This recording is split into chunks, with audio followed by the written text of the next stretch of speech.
Welcome to the show. This is Notepad. I'm your host Ibrahim Sani. Over the weekend, we've seen a viral video about J&T logistics company workers practically destroying consumer parcels at their sorting, factory. This, of course, has created a little bit of a hoo-ha on social media. And since then, the J&T workers have issued an apology in a video which strangely looks like a hostage video, if I were to joke about it. Anyway, here's the clip that we want to show you. Kami daripada J&T Express Perak kebelakangan ini telah tular satu video di media sosial tentang pekerja tidak mengikuti SOP dan mencampak barang customer. Kami ingin memohon maaf dan kami ingin menjelaskan bahawa tiada isu dalaman ataupun potongan gaji antara pihak syarikat dan pekerja J&T Express Perak. Kami ingin menjelaskan bahawa kami tidak ada melakukan tindakan mogok. Kami ingin sekali lagi memohon maaf kerana telah menjejaskan nama pihak syarikat dan menjejaskan barang-barang rakyat Malaysia. Anyway, after the apology that was issued by the workers, the company also issued a statement. I can put it up on the screen right now. Here's a statement of apology that is being issued by J&T, much of which is just a general apology. It's not about J&T per se, it's not about the logistics company per se, but whether or not the workers, the riders, the parcel sorters, the people that actually get your goods from point A to point B, whether or not they are well compensated, number one, and of course number two, of course, is whether or not they are well represented, i.e. through a labor union, whether somebody got their back, generally speaking. Those are the ideas that we want to share with you. And while we want to talk more about the workers per se, there's also the element of consumers and whether or not the consumers' rights are protected. According to the Deputy Minister of Ministry of Domestic Trade and Consumer Affairs, aggrieved consumers can actually try out and go for the tribunal for consumer claims. However, the Deputy Minister says that the option for consumers to go for the tribunal for consumer claims have to be one of the more last resort kind of options. Consumers must first try to resort to finding a solution with the consumers themselves. Anyway, here is the Deputy Minister speaking about the matter. Cuma saya ingin nasihatkan kepada pengguna yang mungkin barangnya terkesan kerana tindakan tersebut, mereka boleh mengadu kepada penjual ataupun mengadu kepada syarikat J&T. Kita tahu kes kerosakan barang mungkin di mana puncanya, dan jika mereka tak mampu menyelesaikan, artinya seller tak boleh selesai, syarikat courier tak boleh selesai, maka kita ada tribunal tuntutan pengguna, TTPM, tribunal tuntutan pengguna Malaysia, untuk kita ambil tindakan dan kita tengok mana yang boleh kita bantu untuk memastikan pengguna tidak teraniaya. Anyway, so that was the Deputy Minister talking about the matter further. It's not the show that I'm going to build for this evening. It's not just about J&T. It's not just about the consumers, but whether or not the systems are there in place. And whether or not the systems are there in place to protect the rights of the riders and the delivery guys, and of course delivery ladies as well, and the consumers are well protected. We are entering a new age of e-hailing, ride-hailing, all the other stuff that we're using right now, e-commerce. 2021 is going to be defined as the year of e-commerce and defined as the year of e-hailing. Grab, for instance, is going for IPO. Are we well equipped in building an ecosystem where consumer rights are well protected? Those are the kind of things that we really need to talk about for this evening. So we'll go for a short break. When we come back, we have with us the YB of Bukit Gasing, YB Rajiv, joining us in the show, talking about this at length, trying to understand whether or not the systems that are in place is adequate, or whether or not we need to do something much more dramatic, like what he's suggested, i.e. introducing a tribunal to judge and adjudicate the companies, e-hailing companies that is in the country right now. That's it for this. We'll go for a short break. When we come back, we'll have Rajiv on.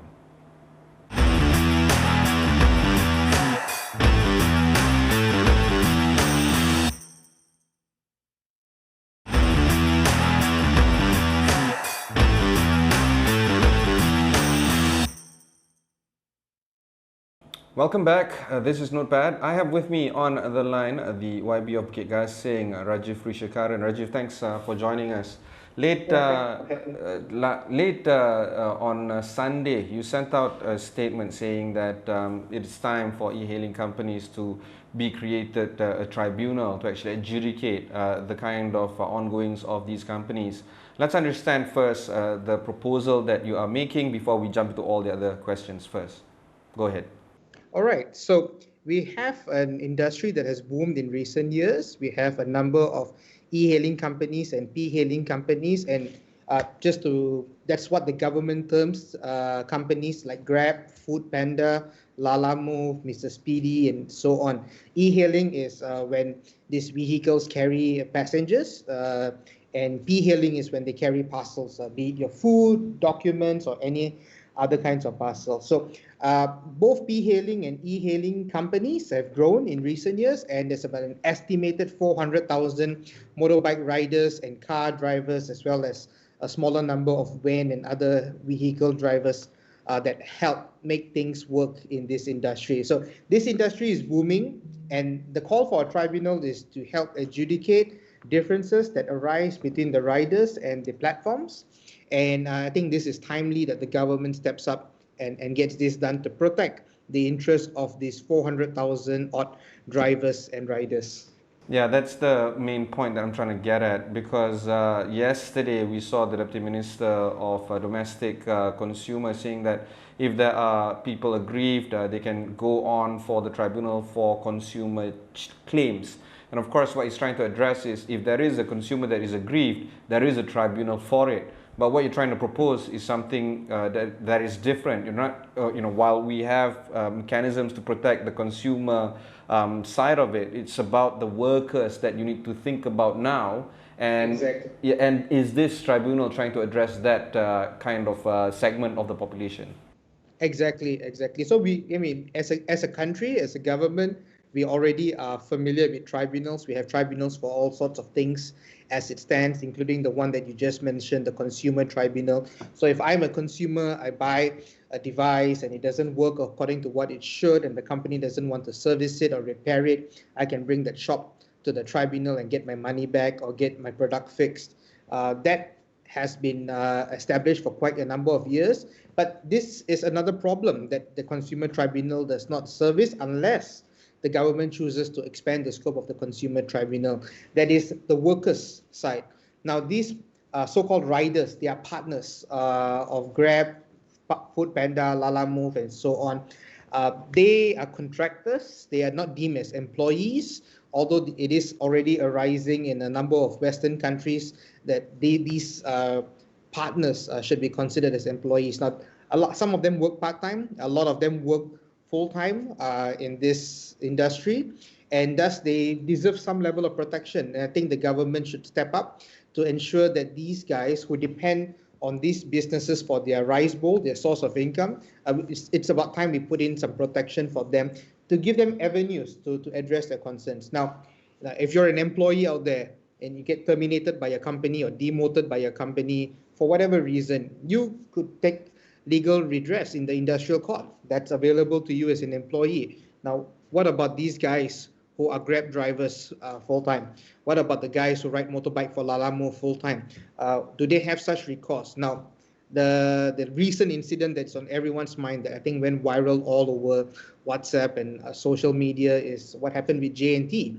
Now, the company came out to make a statement that these workers who were rioting in the warehouse and throwing stuff and everything had disputes to the bonus payment. Now, that's exactly the point. When you have disputes with regards to bonus payment, when you have disputes with regards to any other KPI or financial payouts, where can you go?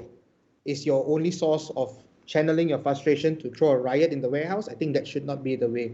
I think there should be a platform for them to seek solutions and adjudication for these grouses and disputes that they have between themselves as an individual driver against these huge companies which run these platforms.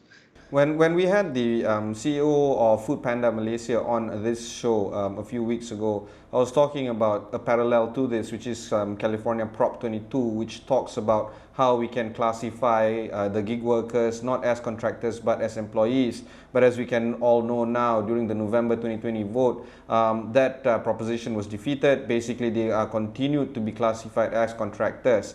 And when I asked him that question, he was talking about the idea of gig workers and gig economy to a point where it was clear that the reason why these companies exist is because they allow for opportunities for employment and gainful employment in a way, where you can have a day job or not, but at the same time you can double up your work as participants of the gig economy, i.e. being a e-hailing rider or partner, whatever nomenclature that you use right now. Why do we need to alleviate, not alleviate, pardon me, why do we need to elevate the rights of a gig worker contractor to what we're looking at right now as an employee? What would be some of the ideas that you want to share here? All right, I think there are many levels to this. I think what's happening in California and what's happening in a lot of Western countries is elevating these contractors or these riders into full-time employees and all the rights and benefits that come with it. And I think here in Malaysia, what a lot of riders are crying out for is not that. I mean, that would be wonderful for a lot of riders if they get full employee protection, such as you can't be terminated and so on, full medical benefits and everything else. But they're not going so far. And I think what they would be happy for a start is an avenue to solve problems, to solve disputes. Now, when you have a dispute with regards to bonus payment, company says you need to fulfill certain KPI, delivery on time 90% before bonus payment is paid out. If you have a dispute, if you insist that you've made 90% on time deliveries, the company says, no, you made 88%, so I'm denying you the bonus. That's just one example. Do you have any avenue to seek redress to these grounds that you have? So what's unfortunate is we don't have that avenue. We can't expect riders to take this matter to court, file a case in high court. That's just not possible. So what's next? Most of the time, the riders just have to accept the fact that whatever payment that is cut, whatever bonus that is cut, is just their terrible misfortune. Sometimes if the level of frustration rises extremely high, like what we saw over the weekend, then that happens. They riot, they strike. But would be so much better if we as a country and we as society try to protect the rights of these riders. We're not saying that J&T, we're not saying Lalamu, Food Panda needs to pay the riders so much more money for the job that they're doing. We're not saying that they need to hire them as full-time employees. I think we all recognize the economy is changing. Gig economy is here to stay. On-demand employment is here to stay. I think we recognize that people will love to work part-time, people love flexibility of hours, and all these things are well and good. So those things can remain. Now, what I think is the most basic protection a country can offer is a good judiciary. So a good judiciary adjudicates problem. Now, when big company A fights big company B, they have no problem hiring lawyers and going to high court and solving their disputes. It's very cost effective for them to do so. But when a rider has a problem with his platform, say Lalamove, he can't take Lalamove to court. There's just no way a motorbike rider servicing Lalamove can afford to bring Lalamove to court. It's just not practical and not feasible. So do we then say that, too bad for you, because you'll never be able to afford to hire a lawyer to take Lalamove to court? You must accept any rule, regulation, change in bonus, any dispute settlement that Lalamove puts on you as final, and there's no redress to it. I think that's not right. I think we should stand up for the little guy, and it's not just one or two little guys. You're talking about 400,000 riders and drivers, not just in KL, but throughout the country. So give them an avenue. Give them an avenue for them to seek solutions or to seek redress, adjudication from a neutral third party. But your call is for the federal government to make this work. Let's work within the powers that you have as a state assemblyman of Selangor. Do you think that the state government at least can do something within its own powers to make sure that this can take place in the state? How does that work between state and federal in terms of creating tribunals? Yeah, but unfortunately, this area is under the purview of the Ministry of Human Resource and the Ministry of Transport.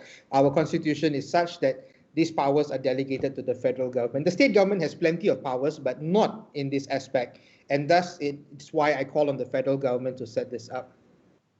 Let's finally talk about the issue of J&T per se, because just before we went into the break just now, and we had you on, we were showing about the J&T workers apologizing. We also showed the statement that you alluded to earlier about J&T apologizing about the issue of trying to get more clarity on the matter, because as you can read over the past few days, it's more of a dispute of pay, and it's not about J&T per se, it's about the system per se. And with having such a tribunal, for instance, do you feel like these matters can be resolved in the long run, or you're just trying to address a small problem at a small time, or do you think that this is more of a structural change that we can see a better creation of an ecosystem for this kind of gig economy to flourish in the country in the near term?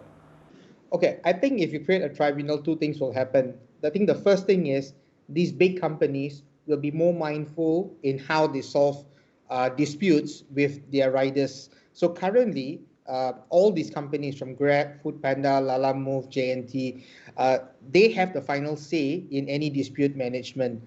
If any dispute arises from the rider, including things like cutting the bonuses, including suspension from the platform for, say, 1 week or 1 month due to certain performance issues and so on. The riders have no recourse, and the platforms have the ultimate say. That's because the riders can't take this grouse anywhere else. So I've heard Grab drivers coming to me as an ADUN and talking about how they were terminated from the platform and they feel the termination was unfair, but they've got nowhere to go. So I'm not here to single out any one platform. I believe the platform will continue to try to portray as good an image as possible, and that's very well for them. But what I'm talking about is the 400,000 drivers and riders. Now, how will they be treated should a tribunal come up? And I believe the companies will, first of all, be fairer to them from the onset, because if the grouse is not solved internally, the riders or the drivers can easily and affordably bring this to a tribunal, where a neutral third party will hear from both sides and make an adjudication. And I think that's much fairer for a neutral third party to make the final adjudication than to have the platform owner who has a vested interest in the dispute to make the final adjudication. So in the interest of justice, this is largely contract resolution. And we're talking about contract resolutions in micro amounts. So we're not talking about disputes of millions of ringgit or hundreds of thousands of ringgit, where both parties can easily afford to hire lawyers. We're talking about dispute resolutions, contract dispute resolutions of 300 ringgit, 500 ringgit, which means the world to a lot of these riders. It means a huge deal to their monthly income.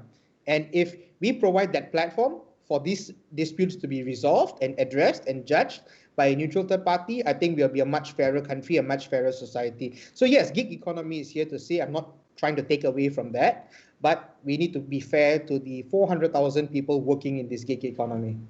Yeah, people don't realize that the number is huge, 400,000 people here. Look, it's natural for companies to have some sort of a pushback against a tribunal creation. I can understand that fact. But what do you think is going to be some of the challenges of the federal government in executing the tribunal as per what you are calling for right now? I think the biggest thing is dealing with the objections from the companies.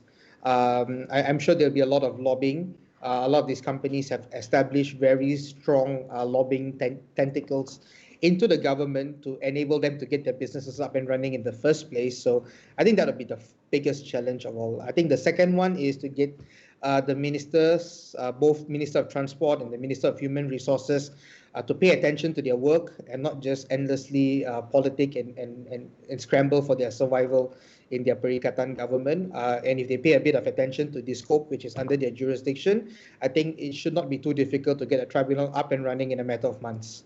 Okay, finally we talk about the rising unemployment figures. Yesterday, the Department of Statistics Malaysia announced that the unemployment rate is at 4.8% for the fourth quarter of last year. This is consistent with the high numbers that have been registered since second quarter, third quarter, fourth quarter. We're looking at over 770,000 people currently being unemployed or being underemployed.